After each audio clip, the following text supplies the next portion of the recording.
And welcome to the Woollen Twine Fiber Studio YouTube channel.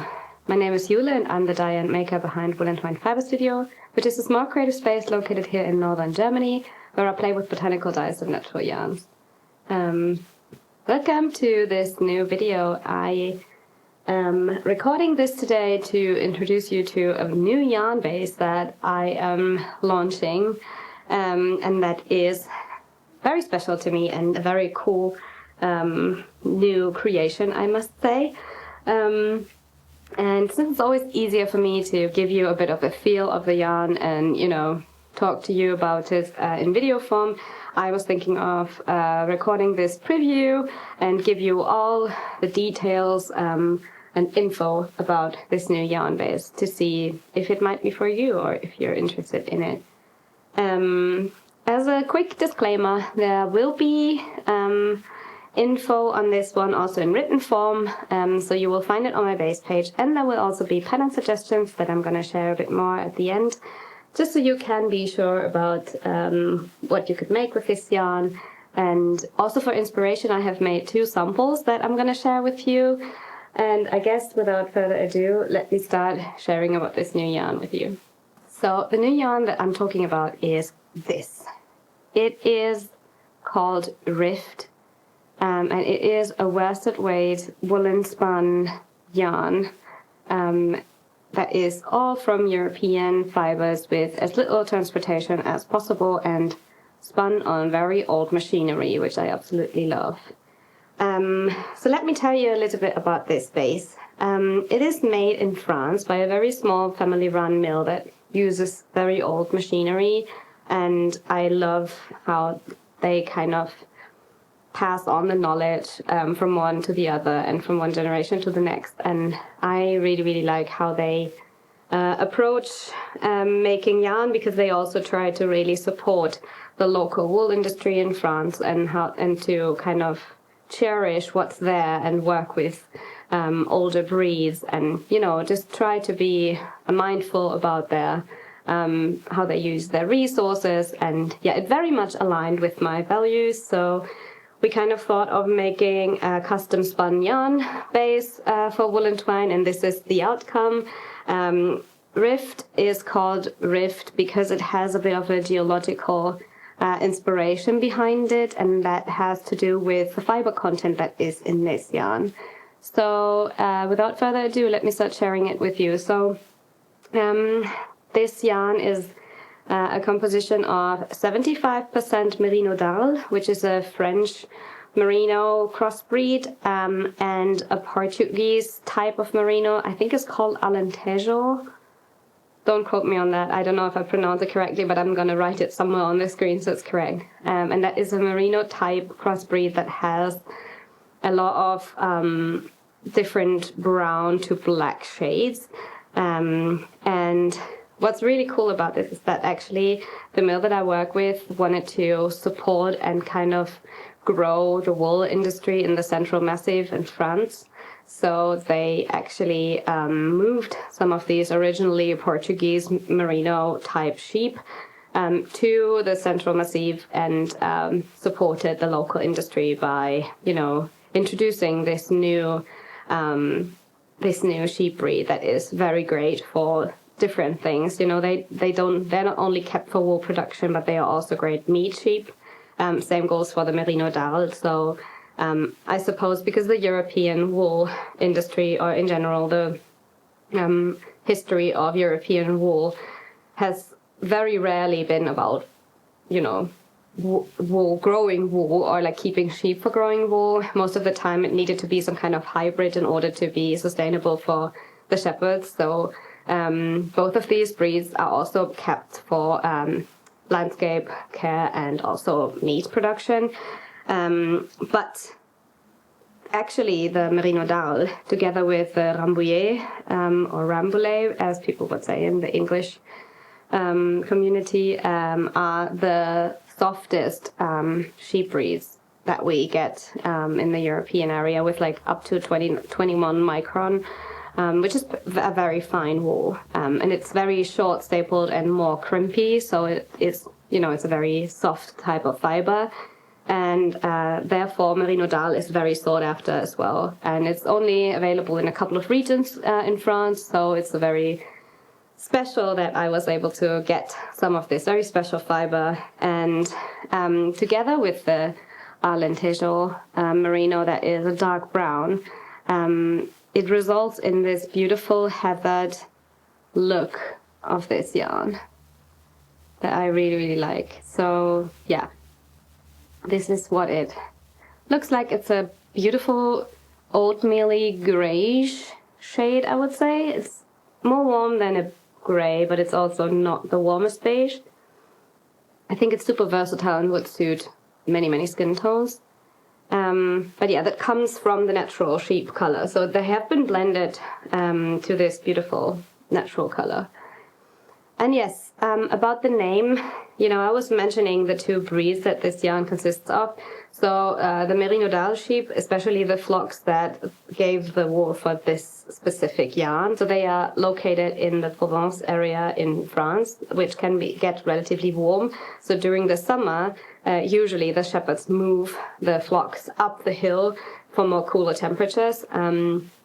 So yeah, it's a very they live in the mountains kind of feel, and same goes for the history of the flock that has been moved to the Central Massif in France. So I think I kind of had this inspiration of, also with the color being kind of like natural, and having this geological aspect of it, that they are all living in the mountains kind of. I really like the idea of having like a mountain-related name for this yarn, and so rift came to mind when I thought of, the different sediments and the different height differences and the rifts in between the mountains that the sheep would climb on. So yeah, this is the inspiration behind the yarn and the colorway. This undyed colorway is actually called sandstone, which also circles back to the geological inspiration behind this. And yeah, I just wanted to cherish the heritage of this yarn and where it comes from, and how it's also like contributing to a local wool industry in this area where, mountains are a great part of the landscape and are very affecting how animals can be kept and how flocks can be moved around. So I thought it plays a really big role in the making of this yarn, or in the growth of the fibers for this yarn. So that is why I really like the aspect of, incorporating the geological aspect of the mountains into the inspiration. So yeah, this one is the sandstone colorway, and I absolutely love it. So that's it about the base. It has been spun, like this fiber blend that we were talking about has been spun into a 2-ply yarn. So you can see here maybe that it has, let me see, or is it easier to show here? Maybe it's easier to show you one of the threads on my swatches. So it's, you can see here that 2 strands of yarn have been spun and then plied together. And each 100 gram skein has 250 meters. And now you might wonder, why 250? This is a DK. Why are you talking about worsted weight? It is woolen spun, so that means that not all fibers have been combed in the right direction, but they have just been carded, which means that there can still be some fibers be crisscrossing and trapping a lot more air in between the fibers, which results in a more voluminous and airy yarn. Than compared to the same weight in a worsted spun, where, the fibers are being twisted with way less air in between them, so they can be a bit more dense and sleek in that sense. So with woolen spun, there is a lot of air in between each thread and each fiber piece, so it results in a very plump and squishy yarn, if I may say so. You can see that as well. So it's like it's not very, it doesn't have a lot of drape if I hold it like this, because it's just very voluminous and squishy in that sense. And therefore, even though it's 250 meters, the volume is so high that each thread, I would personally more consider this a DK in a worsted weight gauge, not really a DK. Though it's like on the edge of like heavy DK to worsted. And that's also one thing with woolen spun yarns. You have a relatively wide variety of needle sizes you can use this with, because they simply bloom into the gaps in between the stitches. So without further ado, let me start showing some samples so you can envision what I actually mean.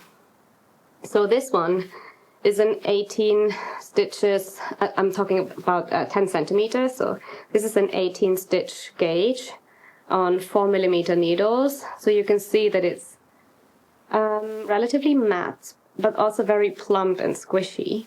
And it has some drape still, but it's a bit more of like a bouncier, slightly denser fabric for like a winter sweater or so. But what you can also do is use a larger needle, like this one is on a 4.5mm needle, and it will still, as you can see, not be gapey or have any holes in there, but rather be a very solid fabric. So that's what I mean, you know, if there is some more space in between the stitches, maybe on the 4.5mm needle, but the yarn will grow and bloom into these gaps and kind of fill them, especially with blocking. So that is the magic of woolen spun yarns. So this is 18 stitches per 10 centimeters on 4mm needles, and then this is 16 stitches on 5.5mm needles for a 10 centimeter gauge swatch. And I would say anything in between also works. I also made a textured sample that I'm going to show you shortly, where you can see how, you know, you kind of also need to find your comfort zone with these woolen spun yarns because of the volume and the versatility. You just need to find, you know, do you prefer a slightly more drapey fabric? As you can see, like this one is more open and gauge, so it actually has a bit more drape even than this one, which is a tiny bit, I don't want to say stiff, but it has more hold to the fabric. So especially with texturedness, and I have one that's heavily textured that I'm going to show you in a second, I personally don't like too tight of a gauge, so I went up a needle size in order to be able to, you know, have it grow into it, and then, you know, it would even out a bit more. But I also made one in stockinette stitch where I went for another needle size. So I guess without further ado, let me start showing you my samples. First of all, I'll start with the textured one.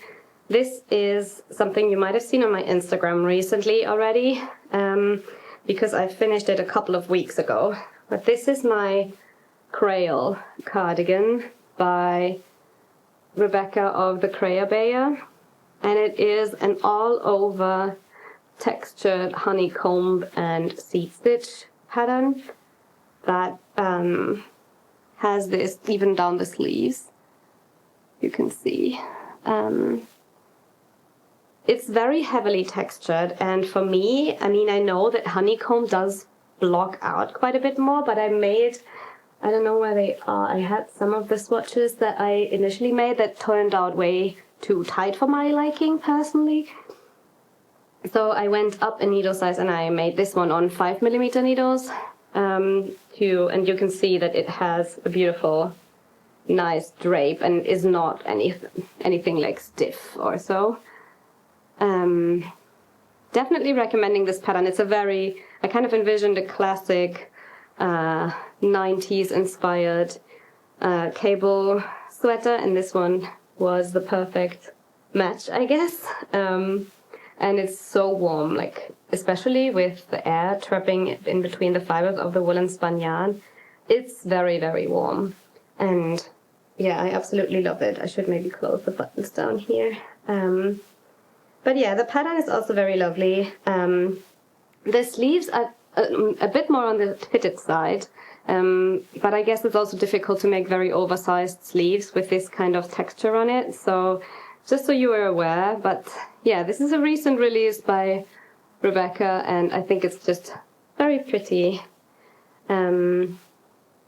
I will link my Ravelry project down below just so you can reference amounts and sizes and all of that. But I think I made a size 5, I believe, just to have a bit more give and not have the tightest of fabrics because I don't really like that. But yeah, that is my Crayon cardigan and I absolutely love it.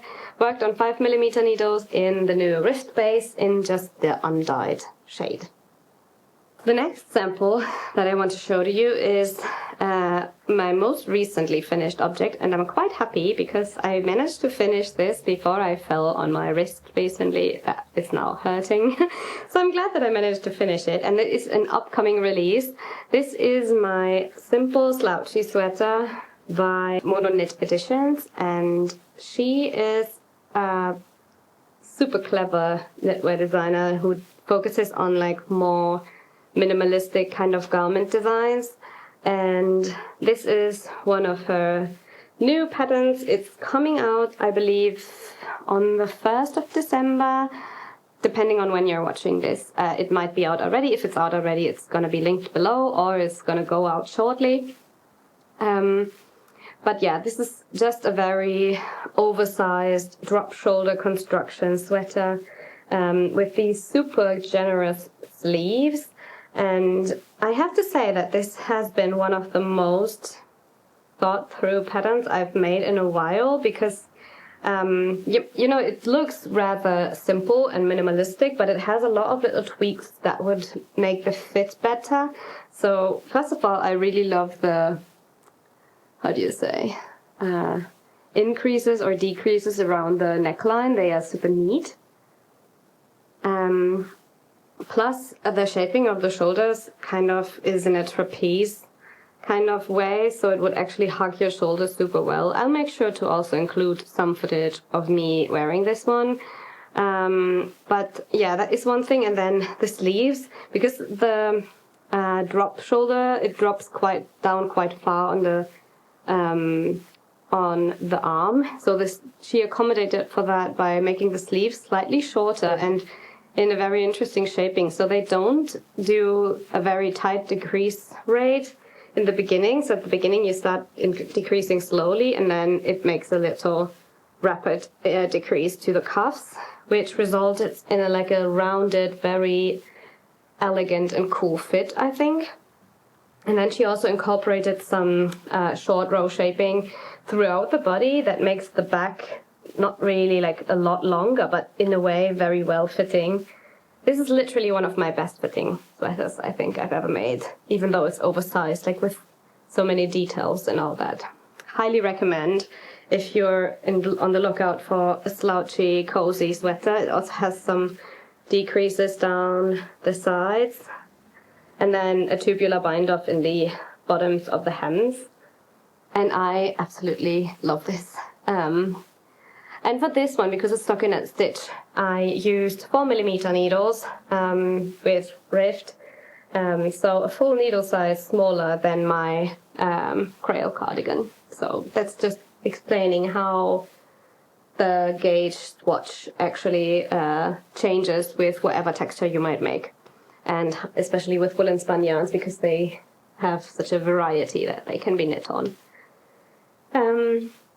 But yeah, those are my samples. As mentioned, I will put my Ravelry projects down below in case you're curious about how much. I think for this one I used 500 grams, even though it's very generously sized. I think it's like supposed to have like 30 to 40 centimeter positive ease or so, and that's definitely like I went for a very generous size for my bust circumference, but that's, I kind of wanted this type of like a cocoon like sweater, and I envisioned it with my linen pants that are also very wide, and I don't know, I kind of like this style idea. So highly recommending the simple slouchy sweater by Mono Knit Editions, coming out very soon, or being out depending on when you're watching this. But yeah, it is a great pattern, and I can't wait to make more of hers. Really like them. I'll also record a podcast episode where I chat you through these projects a bit more in depth, but for now I just wanted to give you a bit of an idea on what you can knit in this new yarn base. Right, we covered samples and swatches. Right, now that we've covered the samples, I just want to have a quick section about feel of this yarn. I know it's always difficult to describe, but I'll try my very best. So I would say this feels dry and matte without too much rusticity, so it's still like a luxurious feel to it, and also it's very non-irritating. That's what I will say. So I will put my little TED talk here again that I have had many times before. So a lot of people ask me, is the yarn soft? Which yarn is the softest? And I cannot answer this for you, because how one understands softness, or how one experiences the touch of and feel of a yarn, is super individual. So I might be able to wear something very rustic around my neck and you might not be. People are very different in sensitivity when it comes to fibers. And so I always try to like be more referencing than actually like talking about whether something is soft or not. Because for me, this is obviously very soft, but it might not be for you. So, but what I can say is that, as you can see, maybe, it doesn't have a lot of these like halo-y hairs. So it's relatively flat in that sense. And I think that makes for it to be very non-irritating, I would say, because it's, yeah, sometimes these little hairs sticking out of a base, for example, like with a Gotland or a Wensleydale, they can be prickly for some people, or like feel uncomfortable. I don't mind, but this definitely doesn't have any halo-y hairs that would be irritating, I would say.